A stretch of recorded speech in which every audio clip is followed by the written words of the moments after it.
আমরা হেরে গেছি, আর্জেন্টিনা ঠকছে।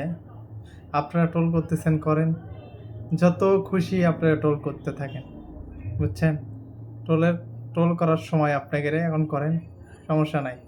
সবসময় মনে রাখবেন, সবাই জেতে না, হারেও।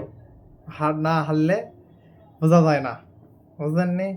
আর আপনারা ট্রোল করে ইচ্ছেন না, করতে থাকেন। আর জাগলে ট্রোল করতেছেন, জানেন না তাই কি, বুঝলেননি? এক ম্যাচ খারাপ খেলছে দেখে সে একজন খারাপ প্লেয়ার, এই ধরনের ব্যাখ্যা করেন না আপনারা, বুঝলেননি? আপনারা সব থেকে কাছের একজন, মানে সব থেকে সর্বসেরা একজন প্লেয়ার, সে প্লেয়ারের সব কিছু আছে। আর আপনারা দেখান, আপনাকে যে কোনো দলের দেখান, Spain, France, Belgium, Brazil, Croatia, এদের মধ্যে দেখেন অর্জন কার বেশি আছে, মানে একজন প্লেয়ারের, না একটা দলের কথা বলতেছি না, একটা প্লেয়ারের সব থেকে অর্জন আছে মেসির।